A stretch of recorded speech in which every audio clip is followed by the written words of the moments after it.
Good afternoon, ladies and gentlemen. Welcome back. Hope you had a great lunch.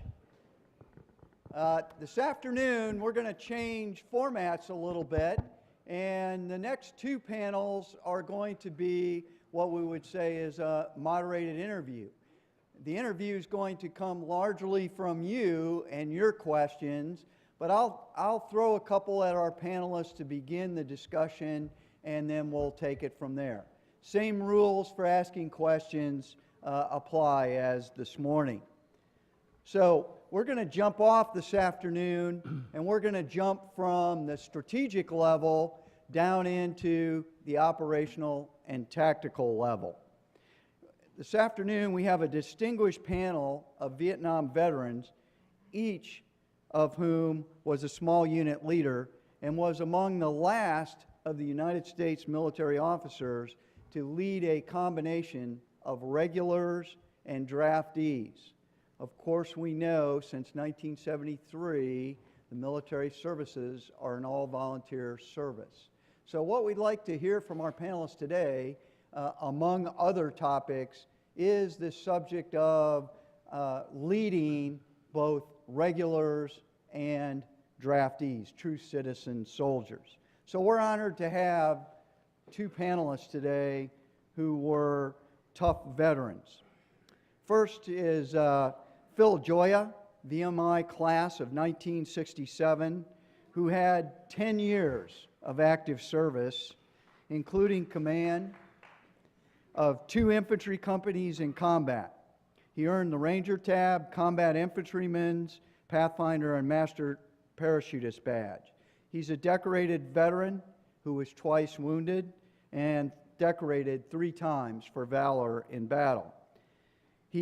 After leaving the service, he had a career in investment banking, venture capital, and technology that has spanned 30 years. He's the author of many articles on military history topics, and he's appeared as a television commentator on military history and technology on the History and Military channels. Now we can give him a round of applause.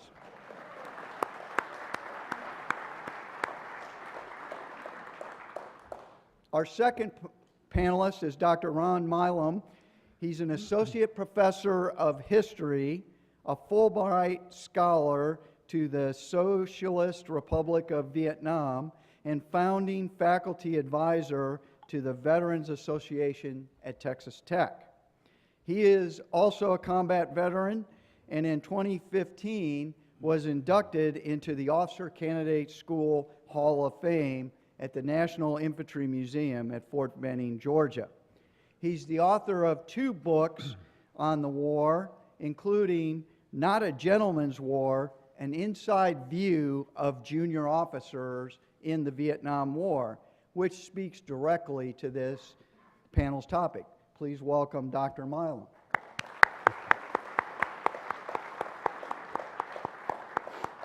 Now, we had planned a third panelist to represent the United States Marine Corps, Barrett Graham, also a member of VMI class of 1967. However, due to the effects of Hurricane Florence and more than one tree down on the top of his house and business, as well as his work as a volunteer first responder for his community, Barrett was unable to come. We wish him well and his entire community a swift recovery. So again, I'll moderate the panel, and I'll begin with a couple of questions. And please raise your hand and be recognized, and a microphone will come to you. Let me start out with a question to both of you gentlemen. Could you please spend a little bit of time and tell us why you joined the United States Army in the middle of a hot war, and then tell us just a little bit about your initial training and assignments as you deployed to Vietnam. And let's start with Phil. Okay. I think the Army in my family was a kind of a family business. We've had someone in the U.S. Army from the Spanish-American War forward in every major war. We didn't get here in the Civil War, guys. We got here late. 1880s, all over by then. My father was served in OSS in the Second World War. My father was a career officer. I was an Army brat. I grew up in the Army. I always wanted to lead American soldiers. When you live in the Army as a child, and this was the Army of the 1950s. It wasn't the Army my father fought in World War II, and it certainly wasn't the Army that we fought in Vietnam. But coming up and rising in age, I wanted to lead soldiers. I wanted to read history. I wanted an Army commission, and I did not go to West Point because they had a packaged curriculum in civil engineering, and I wasn't going to sit through 4 years of that to get through a regular commission. So I came to VMI, and I really found the right school. Immediately after graduating in '67, and by the way, we didn't get into the Army in the middle of a big war. We came in '63, and '63 was an advisory war, and there was no knowledge that we were going to be sending ground combat troops to Vietnam. By '67, it was a gigantic engine sucking people in from all directions, and there was no doubt it was going to be full employment for infantry officers. I took a commission in the infantry, and my first assignment was the 82nd Airborne Division, where I was the platoon leader in the 508th Parachute Infantry. Those days, the Army's attitude in the 60s was, you know, you were in these little fish schools, and our fish school was 67, and our group was supposed to go through training in our various branches and then get some stateside experience before we went to Vietnam as first lieutenants. That was really the policy. So I went through Airborne and Ranger back-to-back in the summer of '67, went back to the 508th, led my platoon through several major exercises in the 82nd Airborne, mostly night jumps and combat exercises down in Florida, where we were in late January, February '68. They canceled the exercise and pulled us back to Bragg. Everything was in chaos. The division had been alerted to send a full brigade to Vietnam, and that's when I went. I was still a second lieutenant. So I went to Vietnam with the 2nd Battalion, the 505th Parachute, and we went to the I Corps area, and we were at Hue during the battle. And that's when we had that incident that was in Ken Burns'. We could talk about that a little bit later. But that's the run-up to why and how I got to go to Vietnam. Ron? I guess my situation couldn't be any more different. I was a graduate student at Wayne State University in Detroit, Michigan. I've been watching this war on television for a long time and trying to figure out all the ways to avoid it.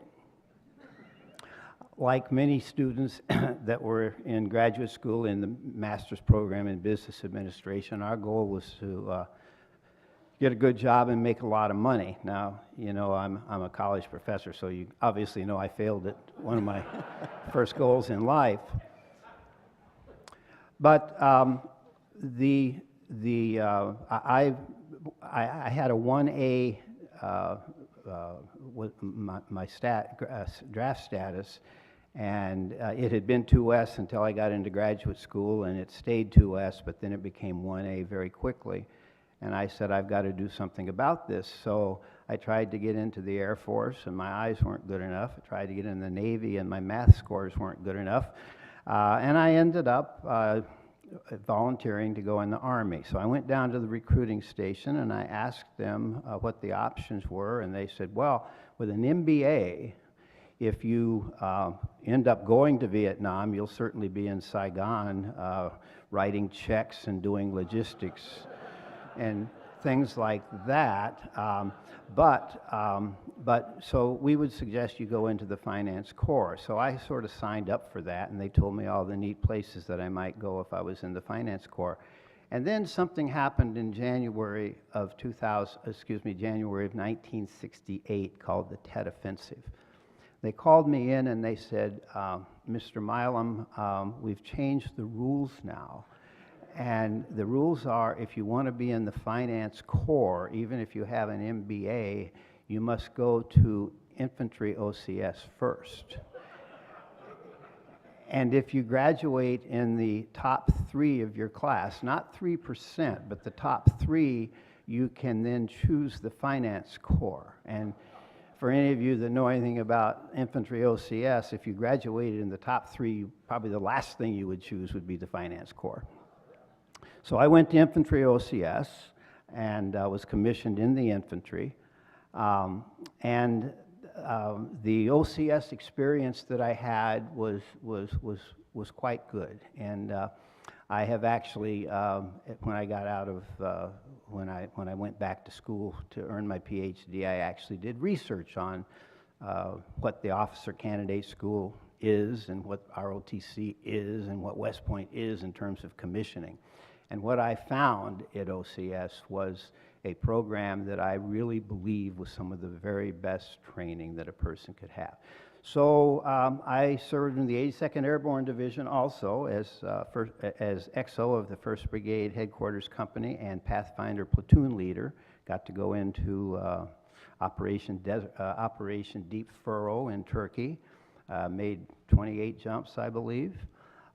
Enjoyed every moment of it. Became someone that was very interested in trying to become the best leader that I possibly could be in the event that I went to Vietnam. I got my orders for Vietnam when I was with the 82nd Airborne Division, and those orders included going to the MATA School, the Military Advisors Training Program at Fort Bragg, at the John F. Kennedy School. And then I went to Defense Language Institute to learn Vietnamese language because I was going to be an advisor. And as sometimes happens with military matters, after becoming fluent in Vietnamese, they sent me to a Montagnard village where nobody spoke Vietnamese.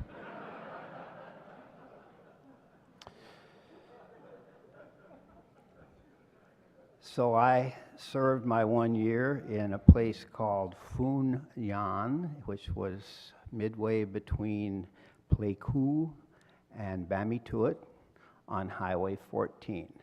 And I had 1 year as an infantry advisor to what we just heard in our last presentation, to the Rough Puffs and to the People's Self-Defense Forces of Pleiku Province. Great. Before we go on with some personal side, I'd like Dr. Milam, can you talk a little bit about the results of your research? You did an excellent analysis of the 3 commissioning sources during this period, and kind of share with us what the various officer accessions were doing to prepare their officers to be small unit leaders. Typically, up until Vietnam, about 70% of all commissioned officers are commissioned through the ROTC programs. At the beginning of the Vietnam War, there were about 160,000 ROTC cadets in America. 3 years later, there were 40,000. ROTC programs around the country, some places actually closed. Stanford, Harvard, Brown. They dropped their ROTC programs because of their because of the school's opposition to the war.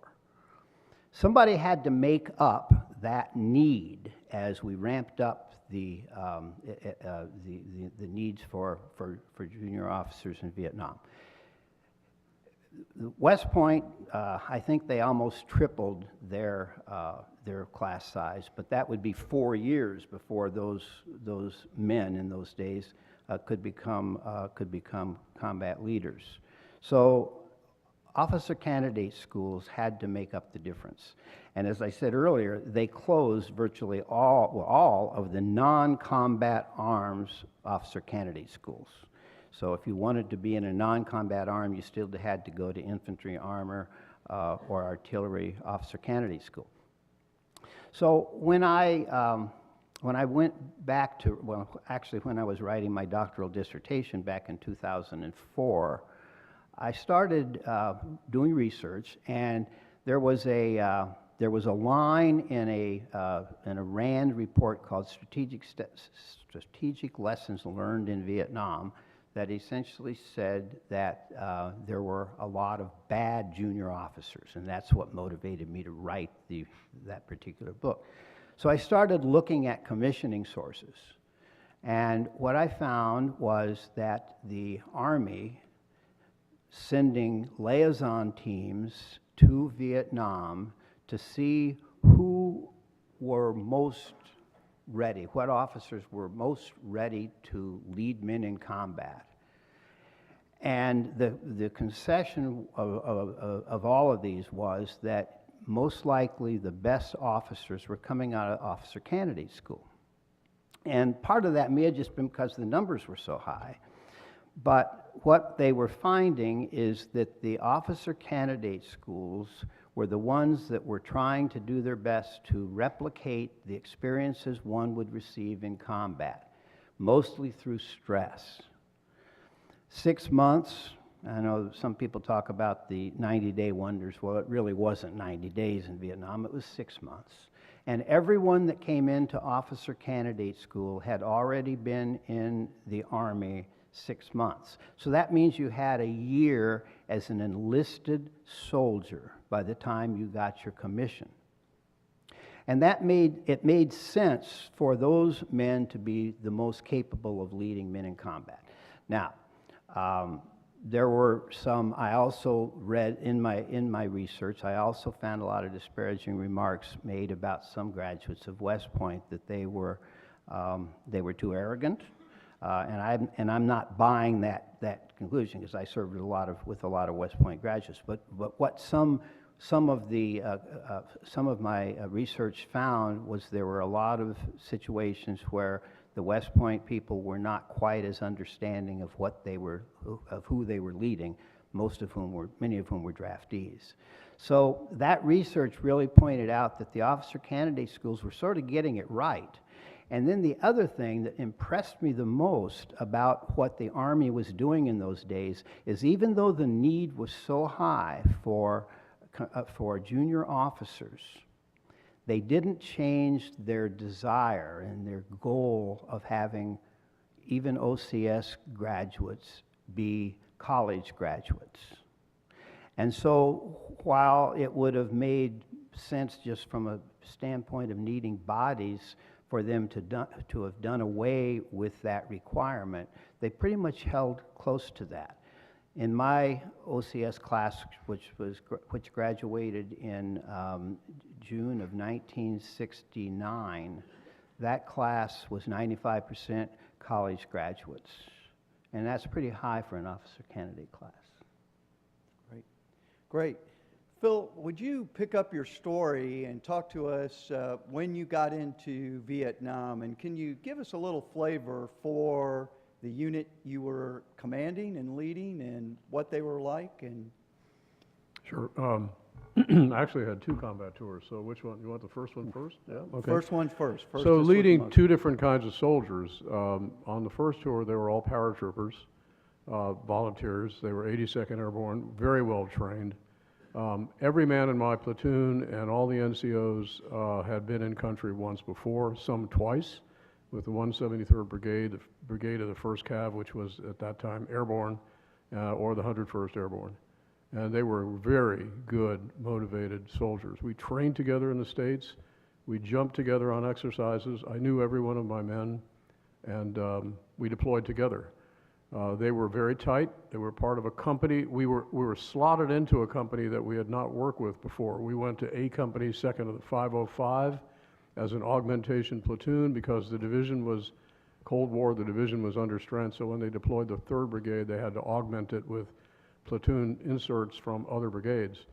Nonetheless, because they were all paratroopers, they were all regular, everybody knew the pattern, they operated extremely well together in the fighting along the Perfume River and out to the west of Hue during that battle. And I only lasted 5 weeks before I was wounded, but with all those 5 weeks, my NCOs looked out for me, I looked out for them and my soldiers, and I think we had a very tight outfit.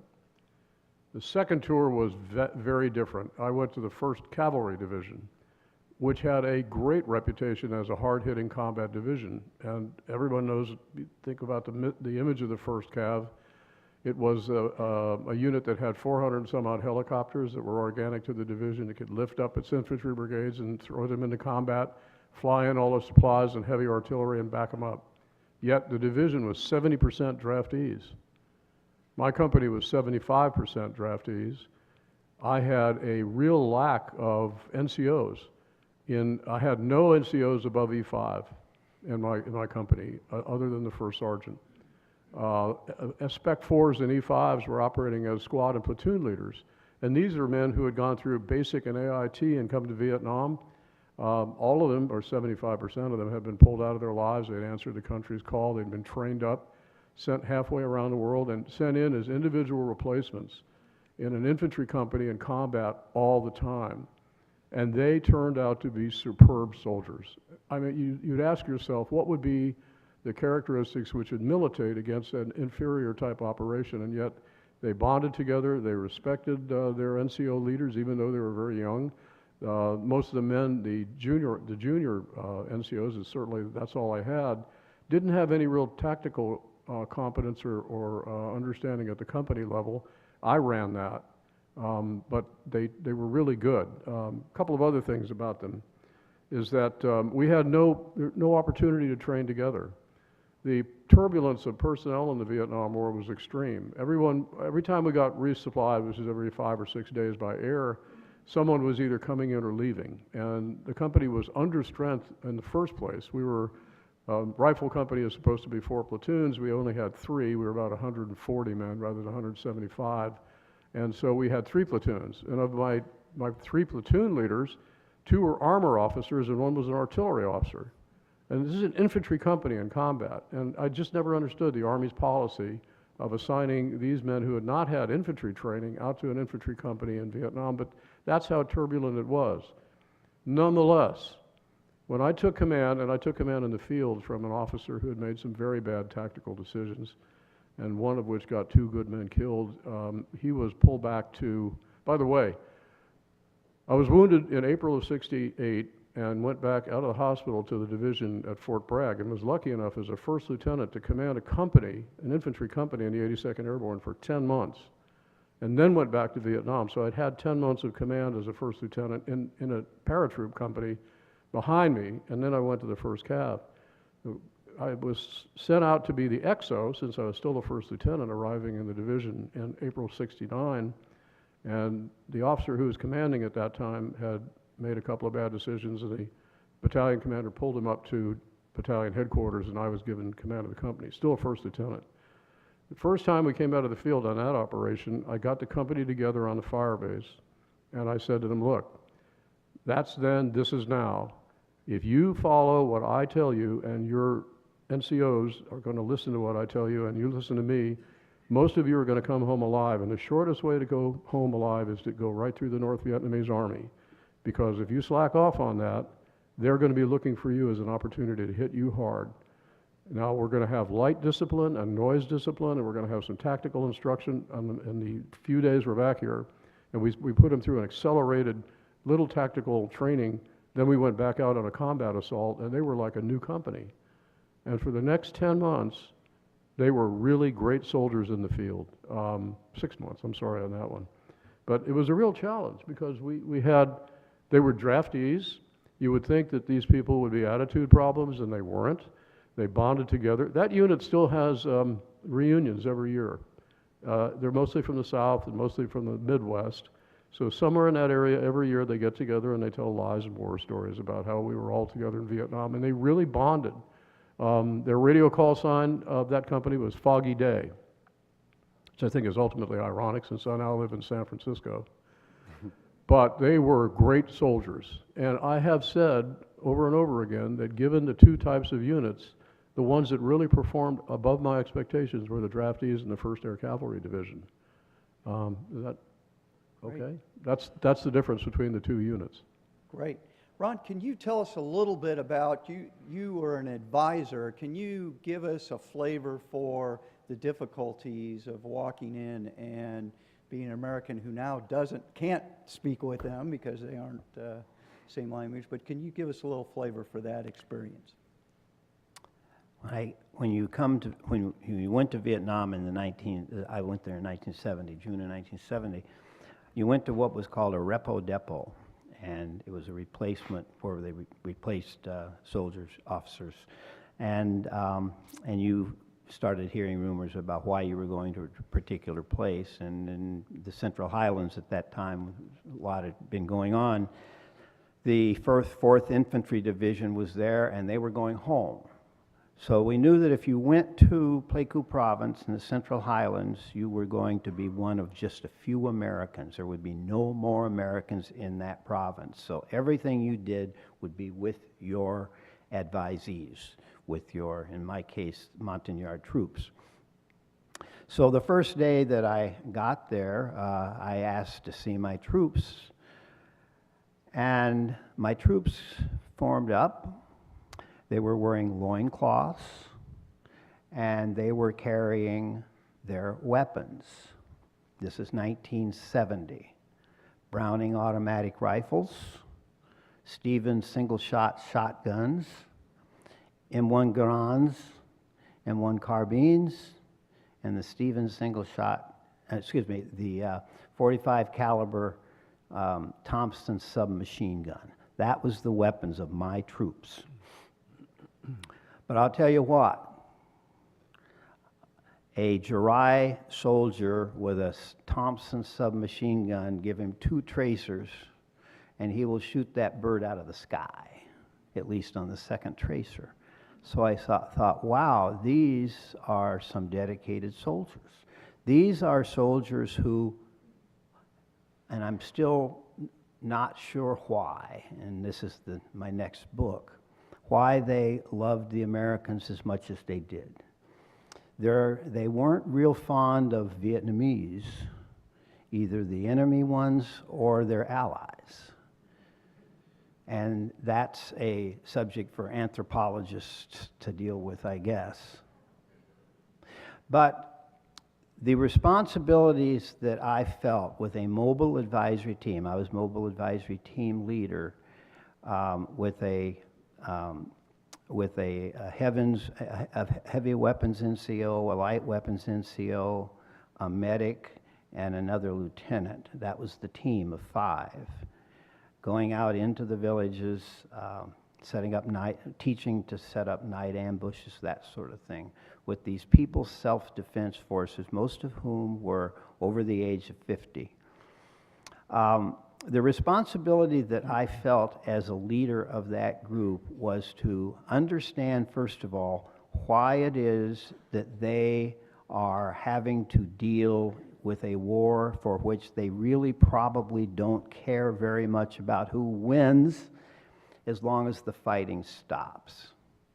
That was the greatest challenge that I had.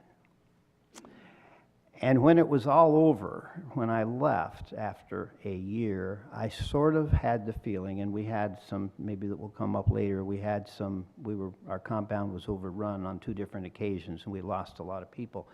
But when it was all over, I sort of felt like maybe I hope that we had taught a few things that would have helped keep many of those families, particularly the young children, that would have helped keep them alive at least through the end of the war.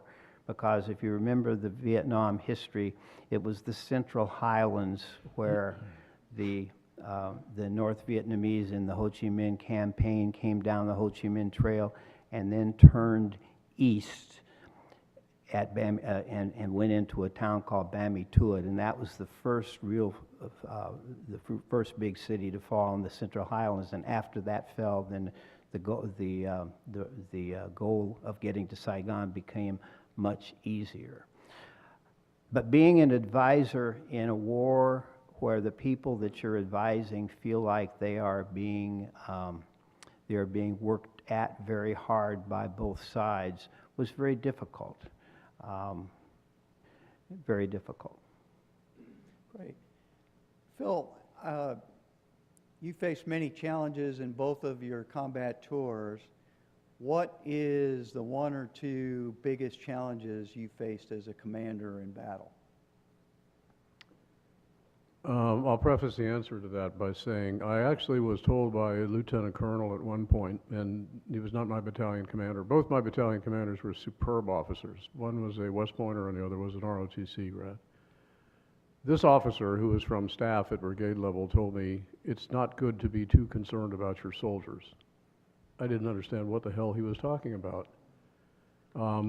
He had not ever commanded in combat. He was from a class, I think it was 55 or 56, and had not commanded soldiers in combat. And I thought, oh, I'll take that under advisement. But the biggest challenge I had, I think, was, and I'll tell you what the operational environment we had was first. We were in War Zone C, which is north of Tay Ninh, up all along the Cambodian border, operating in triple canopy rainforest or in rubber plantations, enormous rubber plantations, miles and miles and miles of them. Our mission, and we were very much, you heard those early lectures about search and destroy, that was our job.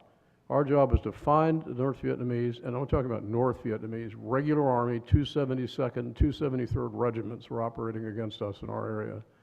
Their job was to go down, all the way down the Ho Chi Minh Trail, and I give them great credit for doing all that, mostly on foot. Then once they got into Cambodia, they would rest up, because we had already ceded Cambodia to them as a free zone. And then at the appropriate moment, they would come over the border and into these bunker complexes in South Vietnam, on our side of the border, and then they'd rest up and refit. And then they would move against American fire bases. You ask yourself what the mission of the North Vietnamese was in the South. It wasn't to integrate themselves into the towns and cities. That was the front. That was the VC. The North Vietnamese were to come over in force and focus on our installations to kill as many Americans as they could in attacks on our fire bases and our base areas, and they dictated the tempo of that engagement. Our job was to find them first and kill them or capture them, fix them in place, use our artillery and air support, or fight them on the ground as was mostly the case. So, operating in this very thick jungle along the border and with an understrength company, we were basically bait for these North Vietnamese units. And I knew that, my men knew that, that was our mission, and I think I was understanding what our Lieutenant Colonel was saying, was that you're going to lose people when you follow the mission order. And what was happening in that area was that these bunker complexes the enemy built were very strong, very well laid into the ground, so that the firing ports were right at ground level. And then they were thickly camouflaged, had heavy overhead cover. We actually carried a 90mm recoilless rifle in the field man-pack with high explosive rounds to break these bunkers open. But they were so well coordinated with interlocking fields of fire that if your point group got into one of these bunker complexes, they'd be shot down, pinned down, and you would have to maneuver against them. So we had to move very slowly in order to not blunder into one of these bunker complexes by mistake. That's what he's talking about. I was moving slowly. The brigade knew it, the battalion knew it. I was a man on the ground in tactical command. I wasn't moving faster than they wanted to. So they sent a couple of radio messages and said, can you pick it up? And I said, with the tactical situation as it is, I can't move any faster than I'm moving. And they respected that. The biggest concern I had was losing men to no good purpose by being bold or moving too fast. In my entire command over those 6 months I had that company, I lost 4 men. We killed a lot of North Vietnamese, but I only lost 4 men. And I think I did my job because we operated against a very, by the way, I had a lot of respect for the enemy. As light infantry, they were good. They were ideologically motivated. They had the desire, and they would come in close. But if we didn't meet them in these bunker complexes, we were bumping into them in the jungle. And that's what the Army called a meeting engagement, which is a really fancy name for like a dirt floor Texas bar knife fight, but heavily armed with automatic weapons. And when the first burst, I'll tell you what it was like. In the first burst in a jungle fight, everybody disappears. They do the right thing, they hit the ground. And when you're a company commander at Benning, they teach you that you move where you can best influence the action. So I had 2 radio operators, battalion and company frequency, forward observer and his recon sergeant, and the recon sergeant's carrying a radio, and the senior medic. So we had a command group of about 6 people. Yet, when the fighting started, I had to move to find where people were and move them into position. You can't do all that by radio. And so The challenge was getting people motivated. I had a thing about, I don't know, sure some people had this attitude that in my case, every time we hit action, everything slowed down. It was like it was in slow motion. And I would hold a soldier and tell him what I wanted him to do, and then I would have him repeat it back to me, and then I'd push him and say, okay, move it. And he would go and do what he wanted. And all this while the canopy is being shot to pieces by what's going over your head or around you, little bits of leaves falling down and all that. The enemy was using B-40s fired into the trees to create frag and wood splinters. We had men wounded, just like Nelson's Navy in the 1812s. We had men wounded by pieces of trees being blown out. You could take cover behind termite mounds. And anybody who hasn't been in Southeast Asia wouldn't really understand, but you've seen them. Termites in Southeast Asia can build mounds that are 4.5 feet high, 6 feet long, and 4 or 5 feet across, hard as Portland cement. And you can hide behind those, or you can hide behind the rubber trees, but you can't hide from enemy automatic weapons fire. And if it's coming from several different angles, and you've got your men down, and you don't know where they are, you have to move. And so that was a great challenge. Just all of that combined was what it took in a firefight. And by the way, I want to give a shout out to my brother Rat Jim Joyner, wherever he is in here, because he was another company commander in my battalion. I don't know what the odds were that the two of us, brother Rats, would wind up commanding companies in the same battalion. But Jim is a great soldier, and he did the same thing that I was doing. So Jim, wherever you are, airborne. Yeah.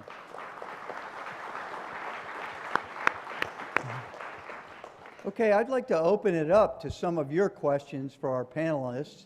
If you can wait for the microphone to come to you, please.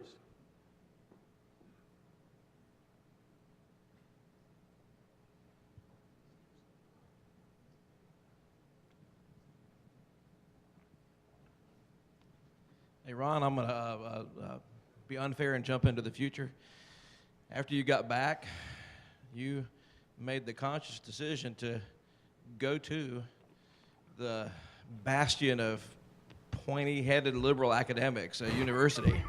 Was that a huge transition for you? Was it a difficult thing for a combat veteran to move into the place that perhaps it was most commonly associated with the anti-war movement?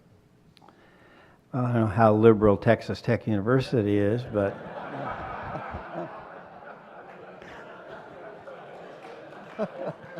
thanks for that, Andy. It was. I actually went, I was in the oil and gas industry for 27 years and got tired of doing that. And so I went back to school at the University of Houston to earn my PhD in 1999. And I took a class called the Vietnam War. I had to take some leveling classes. I had 2 master's degrees, but I didn't have enough history hours, so they made me take undergraduate degrees even though I was a PhD student. So I took this course called the Vietnam War. And I went in for a few days. It was a television course. It was actually on television, being televised live back to whoever was watching it at 3 o'clock in the afternoon.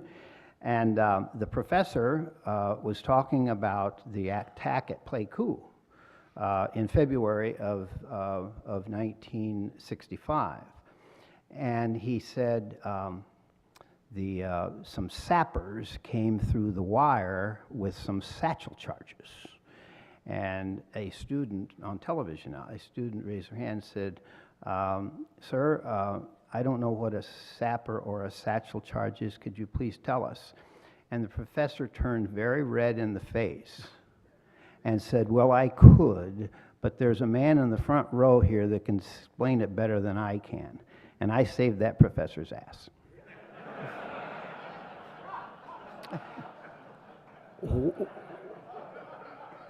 What that told me is that there are some things that are not being taught about the Vietnam War.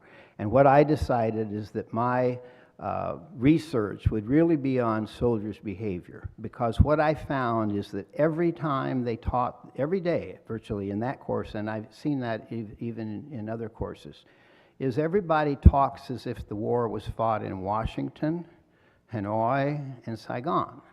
And they forget about the soldiers that are doing things on the ground, both sides, all sides. And so my research has really been around that. And what I have found, Andy, is sort of maybe a hold for that kind of research that is different than a lot of other people are doing. As far as the conservative liberal nature, I just sort of ignore that and try to do what I think is proper, and that is to teach students that this was a big war that affected a lot of people. There are a lot of nuances associated with it.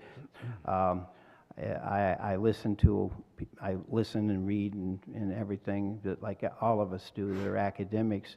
But the truth of the matter is, if we all just want to stipulate the fact that there was a war, and whether we should have been there or shouldn't have been there is probably less important to me than the fact that we were, and therefore there's a lot of research to be done about what happened there, and that's what I've chosen to do.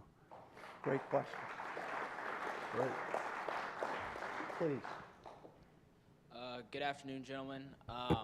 My question is, I know since both of you worked with infantry primarily, I'm not in Army ROTC, but my question is, with all the stuff you learned, like tactically and everything you learned at like Fort Benning, and then you're working with your ROTCs or wherever you were, did you find that those things in Vietnam actually worked, or did you have to improvise and adapt and overcome a lot? And another question I have is, I'm assuming that you guys spent a lot of time with the the ARVN troops.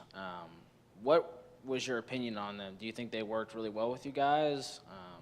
So I just wanted your opinion on that. Thank you. I never worked with ARVN, not on either tour. I don't know about Ron might, but you were the Yards, right? Yeah, okay. They're not ARVN. Well, no, they are, but I'll Yeah. answer that, yeah. Okay, back to your original question. The best thing to prepare me for Vietnam was Ranger School. Nothing I did in Vietnam was as difficult, physically certainly, or as mentally challenging, other than making the right decision under fire, than Ranger. Ranger was, I think, except for possibly Delta these days or SEAL training, was probably the toughest course the Army had at the time. In fact, there were 4 SEALs in my Ranger class, which is 2-67, and none of them finished the course. They were real SEAL. These are guys from SEAL Team 1. That's when we didn't understand who the hell SEALs were back in the 60s. And they all showed up barking, you know, arf, arf on the SEAL. And they didn't make it. And I think because in those days, the Navy's mission for SEALs was it ended at the waterline. You know, they're great for doing things at 60 feet under the North Atlantic in winter, but in the mountains of North Georgia or in jungles of Vietnam, they weren't set up for that. The things at Benning that they taught us in Infantry Officer Basic, I mean, the instructors were all back from Vietnam, and they taught us case studies, et cetera, but you really learn it on the ground. And I think the best thing that I learned to really prepare me was Ranger training, and I'm very grateful.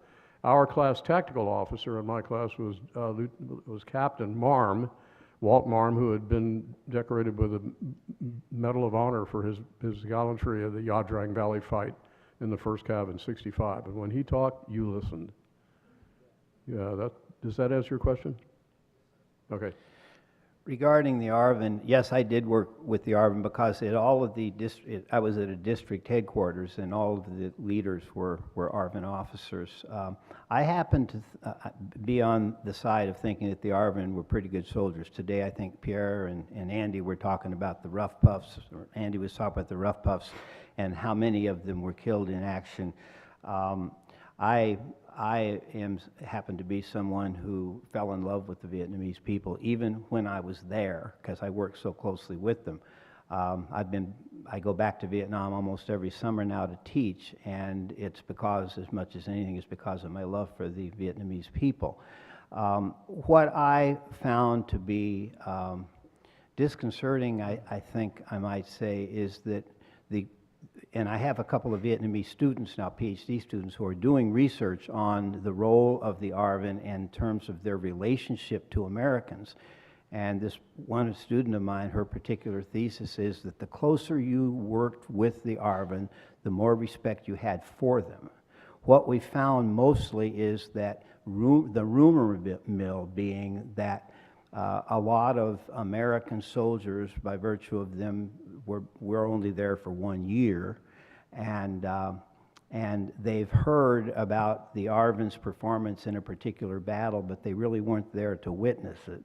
And so those rumors start spreading about the cowardness, how they're cowards, and they ran at this particular battle and that sort of thing. And so this particular student of mine is trying to really research some of those battles where the ARVN took place, and things like Operation Cedar Falls and Junction City, and several of the operations where they were really actively involved with American soldiers, to kind of see if we can work our way through some of those myths that do exist. Because I think they did as good a job as you could expect them to do under the circumstances. A lot of times the attitude that the ARVN soldiers had about Americans was interesting too, because remember, most American soldiers, even though we were out in the field a lot, but there were these huge big base camps, 25th Infantry Division at Cu Chi and all these places with bars and swimming pools, and the way we like to fight wars in tremendous comfort. And a lot of our ARVN allies looked at that and said, well, yeah, it's fine, you're going to do that for 1 year, then you're going to go home, and we're going to have to stay here and continue to fight. So in a lot of ways, some of those attitudes, I think, need to be better researched, and we're trying to do some of that at Texas Tech. Great, Thank you. There's a question over here. Sir. Ron, I have a question really for both of you. You mentioned the three sources of commissioning, the OCS, which you regarded as the best, and West Point, you said there were a few who were arrogant. What is your assessment of ROTC commissions? And you're sitting next to one, and Phil, I'd like to know about what you got from VMI is preparing you for. The research that I found about ROTC commissioning sources is very good, and not just schools like VMI and Texas A&M and the Citadel and places like that, where we would believe that it would probably be very positive because of the military atmosphere that's created. But even at schools where the ROTC cadets are students that happen to be ROTC cadets as opposed to the other way around, we found it to be very positive, and the Army's assessment was that it was very positive. And I think the reason for that is because as the war goes on, the officers, the junior officers, are getting draftees that are also college educated, or they have at least had 3 years before the lottery system pulls them into the Army. And what that meant was you were commanding students that were sort of like you. In some ways, maybe you were a cadet, you were an ROTC student, you saw the anti-war movement at your university that was going on, so you sort of understood where your soldiers were coming from with that attitude, and you did the best you could to still get good service out of them. And I think what Phil was talking about, that I'm sure you had draftees that probably had 2 or 3 years of college. There's nothing wrong with an educated soldier. And they may question some of the things that you're doing, but at least they'll make you think about whether that's a correct order or not. So, the assessment of Fort Benning's liaison teams that were going to Vietnam to see about the commissioning sources were very positive about ROTC. I think the reason that OCS came out on top was that it was because it was sort of an immediate thing. The ROTC cadets, once they get through their ROTC program, they went to IOBC, Infantry Officer Basic Course, and they went there as an officer. And they were treated a certain way because they were an officer. Whereas the OCS commissioning sources, you are an enlisted man for the entire, it's essentially 1 year, your basic AIT, and then a year, and then 6 months of OCS. So by the time you became an officer, you'd been an enlisted man for 1 year, and I think that was a positive thing that they saw in terms of leadership. I'll tell you a little vignette about OCS and my first, the company I commanded in the 82nd Airborne between my 2 tours in Vietnam. One day, the second lieutenant walks in, Bernard Knox, K-N-O-X, and he had come to us from Benning, where he was the honor man in his OCS class. And in going through his 201 file, I found out that he was a summa cum laude graduate from Harvard University, class of 67. He had enlisted in the Army, he had gone through OCS, and he volunteered for the 82nd Airborne and came into my company, a superb officer. I didn't find out until later that his father had been OSS in the Second World War. Pretty legendary character named Bernard Knox, who was a Jedburgh, very, very superb leader, who then went on to become a classicist and director of the Harvard Institute for Hellenic Studies. So Mac had grown up in this academic environment. And I got him aside one day and I said, Mac, what the hell did you do that for? I mean, you could have gone through the ROTC program at Harvard. And he looked me right in the eye and he said, I was not about to lead American soldiers in combat and stand up in front of them and tell them I went through some blank program at Harvard. And I said, you realize, of course, that had you failed out of OCS or you had not managed to make the grade, you would have been sent to Vietnam as an infantryman in some replacement. He said, that was never a factor in my case. And he was right. But the OCS product is a terrific product. I served with several OCS officers in Vietnam. And my father went through OCS in the Second World War. The program is designed, as Ron has said, to produce a lot of leaders very fast, and the affinity they have for the Army because they came in through the Army program, and they were enlisted men before, is very, very good. We had an officer named Jay Copley in my battalion, 1st Cavalry Division, and Jay was an OCS product. He had been wounded severely on his first tour, so severely they thought he had died. The rumor was he had died on the VAC helicopter out of that fight. And after he got through Walter Reed and convalesced, he came to our unit in 69 in the 1st of the 5th Cavalry and never mentioned that previous experience. And he was one of the most hellacious company commanders in combat. He was tenacious to a fault, I think. And it wasn't until years later that we all got together. Maybe 4 years ago, we went down to Benning and watched him get the DSC for that first fight where they thought he'd been killed. That's the kind of product that OCS puts out. Does that answer your question? Oh, what I learned from VMI? A lot. And remember, somebody mentioned the fact that OCS puts you under a lot of stress. They do here, and you get 4 years of it. And when I was commissioned, I was actually asked a couple of times in the 82nd Airborne by senior officers if I was a prior serviceman. Where did I learn to stand up in formation? Where did I learn to talk to troops like that? Where did I learn to hold myself the way I did? These were rating officers who were writing my OERs. And I said, nope, VMI. And then they would go, okay, that explains it. So VMI does give you something that is different from a lot of the other ROTC schools. It's a full military college. It's a military institute. And when you graduate from here, you've got a whole kit bag full of stuff you would never have gone through at William and Mary. And nothing against William and Mary, it's a great school, but it's just different. Thanks. My OCS class will have its 50th commemoration next year. And so we've been having reunions about every 2 years now. We had starting with our 40th, we had completely lost track of everybody. But we were the only OCS class in history that were airborne qualified before we went to OCS because of a mistake that the Pentagon made in billeting. They gave us a choice of KP or airborne school.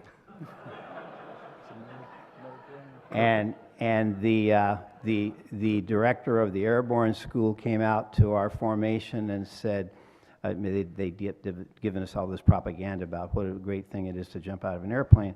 And then they said, well, will everybody that is too scared to jump out of an airplane, please take one step forward. And of course, you look up and down and see who's going to be too scared to jump out of airplanes, like nobody. So we all jumped out of airplanes instead of pulled KP, and that was very unusual because we had an entire leg group of TAC officers, so that meant that we were all, we were pretty proud of ourselves before we even started being beat on by them. So we have that reunion every year, and it's amazing to see the success of those people that since OCS. I mean, they've really gone on to be successful, as you talk about, successful lawyers and doctors and ambassadors and generals and all really kinds of really cool things. Yeah. Great. There's a question down here. Ron, this is mainly for you, but I've wondered for a long time. I blame this on McNamara, but I'm wondering, what do you think the impact, and if there's any hard data on the impact of the decision to only allow company commanders, battalion commanders, brigade commanders to be commanders for 6 months on the war, but particularly on leadership? What kind of thing did that say about leadership for junior officers? I think it was a terrible decision. In fact, if you want to go even further than that, the one-year tour of duty was an issue in terms of how our allies saw our commitment to the war itself. But the 6-month tour of duty, combat tour of duty, I think it takes at least that long just to know your AO, and then all of a sudden to be yanked out of it made no sense whatsoever. Now, and the argument was, and one of the arguments is that combat stress will get to you, and therefore. But at the same time, it's combat stress on your allies' side, and it's combat stress on the enemy, too. So I think that it was a mistake, and I don't see that it was efficient in any way. Yeah, I agree. I don't think it was fair to the soldiers because as a company commander, in 6 months in the field, you just begin to get your operational environment, as Ron puts it, your AO, your area of operations. You just get to know the terrain and the jungle and the wind and the way the animals are moving and the sound of the birds. And I know this sounds very strange, but you start to get this sixth sense, and then you come out of the field and some other guy gets your company. I was in a situation where I got hurt on a fight where we were fighting the rubber trees, and I got hit in the ankle by a gigantic chunk of wood that was blown out of one of these trees, and it didn't break the ankle, but my foot swelled up so bad we had to cut the boot off. And my medic said, we're going to just tape you up and send you out. And I said, I'm not leaving the field because I'm going to lose this company. And so we taped it up real tight, and we taped the boot on over that, and I hobbled around for a few days until that went down. But that's how desperate, it is to hold a company in combat. Now, you get wounded, that's different. You come out of the field, they slot in another officer. But this business about 6-month command tours, it was, the term in those days was getting your ticket punched, and I really hate that because that's a pejorative term. The men were in the field for a full year, and then you'd come in and you were gone in 6 months. And it didn't serve the Army well, it didn't serve the mission well, and I've often wondered how many men in Vietnam were killed or wounded because of this rotation policy where you were bringing new officers in all the time that didn't understand the terrain, didn't understand the tactics, had to learn it on the job. And it was not, I don't think it was fair to the soldiers. It was not a good policy. Is there a question over here? Yes, Ron, I also spent time with Montagnard soldiers in the Highlands at Doc Peck, a Special Forces camp. And if I'm not mistaken, we really screwed the Montagnards when we left, right?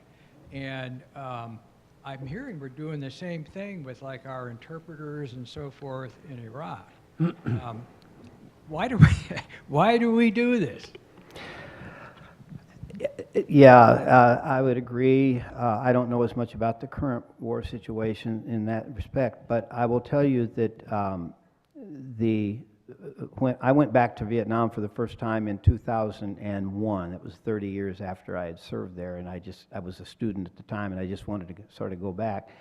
And before we were supposed to go right back to the villages I had served in, and I had bought an itinerary. I bought my whole ticket through the University of Houston to go there. And they kept us from going into the Central Highlands because they said there was rioting going on between the Montagnards and the government of Vietnam, the communist government of Vietnam. And so we couldn't go there. So I told them, we'll just drive down the road, and then I grabbed the guy by the back of the neck and stopped the Jeep and got out. I didn't want to not go there because I really wanted to see everything. The problem with the Vietnamese attitude towards the Montagnards still exists. Now, they have done some positive things. There's an ethnography museum in Hanoi now that's very good. It's one of the best museums in Vietnam. So they're trying to make some improvements and things like that. But I sort of compare it to some of the ways that from about 1870 to 1890 that we treated the indigenous peoples of America. Because they really are the indigenous peoples of Vietnam. They were there before the provincial people came down from Viet province of China. I mean, that's the way it is. But there's a real ethnicity problem that it does exist, and maybe that's why they sort of turned their eyes towards the Americans, and they really did love us. I guess we saw them as the underdogs, and we treated them very well. But they were also very good soldiers, very good soldiers. Question over here. Yeah, I'm curious as to how the training and experience as combat officers prepared you for the nip and tuck of the business world, Phil, or academia. What prepared me for the business world? Well, the leadership and training experience you had in the Army, how did that translate Definitely, to yeah. Morgan Stanley, Goldman Sachs, et cetera? Right. So my family was an Army family. We didn't have much business experience. They were all soldiers. And what happened was assigned. I had a graduate degree from Georgetown. Sorry, in the Graduate School of Foreign Service on the Army, and taught after that. And then I was transferred. I thought I was going back to troops, but I was assigned out to 6th Army staff at Presidio of San Francisco. Still can't figure that one out. But I was 8 years in grade at that point as a captain, and that's how slow promotions were after Vietnam. And I was about to be picked up ahead of the zone. That shows you how slow promotions were for major. And on a lark, I took the GMAT, which is the Graduate Management Aptitude Test, because I met some people in business in the San Francisco business community. I applied to Stanford and was accepted to the business school at Stanford. And I thought, well, this is great. I called infantry branch and I said, got some great news. And the assignments officer, some poor guy who's a major probably back there at OPD with a bunch of requirements on his desk, said, what's the good news? And I said, I've just been accepted to the #1 business school in the United States. And he said, well, let me tell you something. We're building the Army down. And I thought, only a bureaucrat in Washington could use a term like that. We're building the Army down after Vietnam, and we don't have any use for an officer in the infantry with an MBA from anywhere. And I said, well, that's interesting. So what's my next assignment? He said, you're going to Korea. And I said, no, I'm not. So what happened in that business school that situation was they had actually, Stanford puts together a class going, or at least they did then, going into the new MBA program each year, slotted from all around. They try to find people that add something, like if you're inviting a bunch of people to a banquet and every one of them's got a different specialty. And they looked at my military record and leadership, and they said, you know what, you've got what it takes to be a leader in business. And I thought, okay, if you believe that, I believe that. And that was a really heavy factor in my getting into Stanford. And from then on, my career has been in investment banking with Morgan Stanley and Goldman Sachs, and venture capital. I ran the venture group at Bank of America. I've started and sold companies in the Valley, in Silicon Valley. And I look back on my Army experience in leadership as part of that thing in building companies and managing people. I'm not an engineer, but I've managed thousands of them over the last 30 years. And they're great people, but they're always looking for leadership. And my father told me when I was a kid that if you trust in your troops, your troops will trust in you. He translated that to loyalty upwards is a function of loyalty downwards. And if you care for your people, they'll care for you. And that's worked out in every business situation I've been in. Is that okay? Right. I found when I went into the oil and gas business right after I came home from Vietnam, I was surprised at how few veterans there were in the business. I guess just the timing, this was been 1972, 71, 72, and I was surprised that there was no one like me. And I also found sort of an attitude, even though the business world is more conservative certainly, I found sort of an attitude about me and about Vietnam veterans in general that I didn't appreciate at all. Now, we may have helped perpetuate it a little bit. I think I bought into the stereotype that, that we all had long hair and were hippies, and maybe I portrayed that a little bit, and that probably kept me from getting some of the jobs that I would have had otherwise. But I resented the way that they treated me in the business world.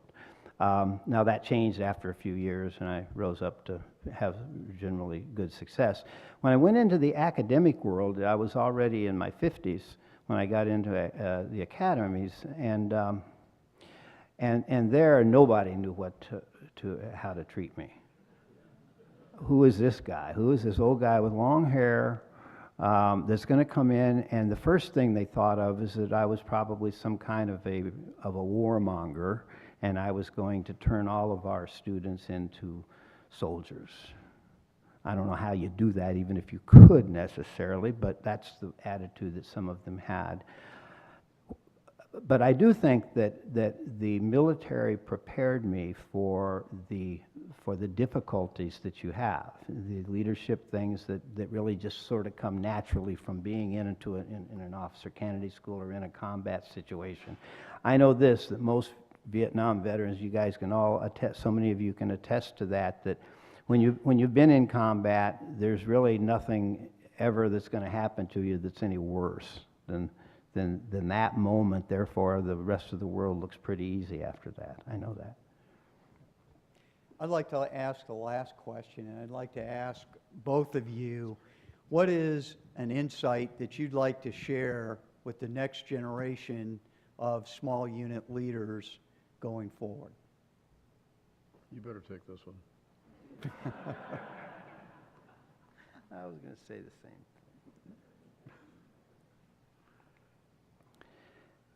It's a little bit of a hackneyed phrase, I know that, and it's been portrayed in Hollywood a lot about never ask your men to do anything that you wouldn't be willing to do yourself. But I think for junior officers, that is so important. And I think it's also important that you always think of the men that you're leading as being the most important thing that you're ever going to do.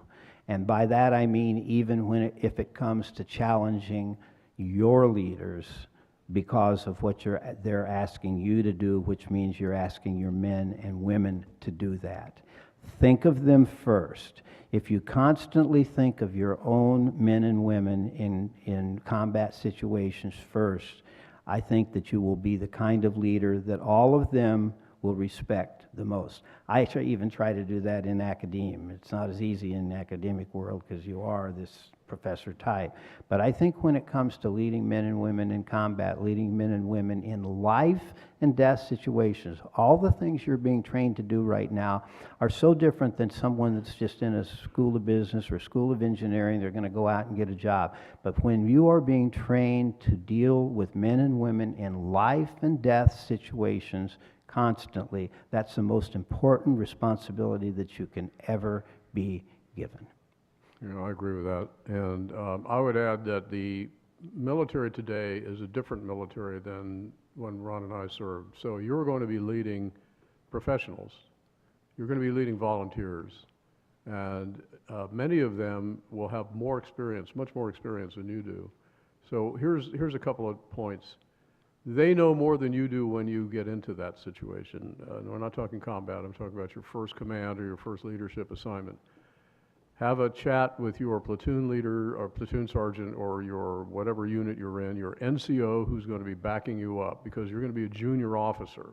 You don't command in the Army until you get above that certain level. Sit down with him and tell him that you will look to him for guidance and experience, and you will avert to him in situations where he will quietly inform you as to whether or not he thinks you're making the right decision. Then remind him that in all cases, however, you are in the leadership position, but you will respect what he says, and you look forward to working with him. That's what a conversation I had with my platoon sergeant in the 82nd Airborne Division. He was 6'2". I was brand new in the Army, just got out of Airborne and Ranger, and he bought that. And then I said, together we could have a great outfit. And he said, got it, Lieutenant. And I think if you bear that in mind, that you're going to be leading different kinds of soldiers. We had draftees you won't. You're fortunate in that case in the sense that you've got people who know what they're doing already. The Army's come a long way from the Army in Vietnam. But let me just back this up by saying that if we ever do get into a situation where we have to reach out into the population and have citizens come in and serve, what I saw in Vietnam demonstrated was the concept of the citizen soldier. Yeah. These kids, and they were kids, they were 19, 20 years old, they came out of off the block, as we referred to it in those days, and came out to the Army and then off to the field, and they turned out to be superb infantrymen. I cannot say how heartened I was by that experience. The Army is a long-serving institution, and its roots in American culture go very deep. Today, it is a very small function of the American population. We've been disconnected from the population for quite a while, and Americans don't rub up against the Army very much like they used to during the draft. But they're still out there, and I still think the American soldier is the best soldier, bar none, than any Army in the world. We have a great Army today, and you should be proud to be serving in it if you go in the Army, or the Air Force, or the Navy, or the Marines, or any military organization. You're going to be working with Americans who really believe in what they're doing. Let's give our panelists a hand. Thank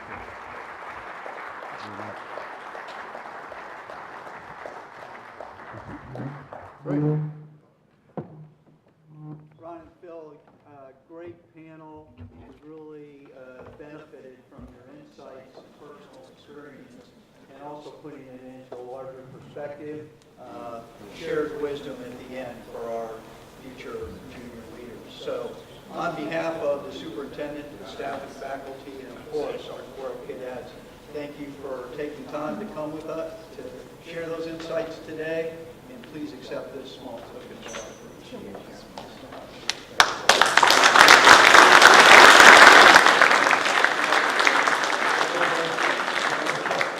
So, ladies and gentlemen, we'll take another 15-minute break, and we'll reassemble in the Hall of Valor for our last panel today and have some more good questions for the panelists. Thank you. That was very good. Excellent, excellent insight.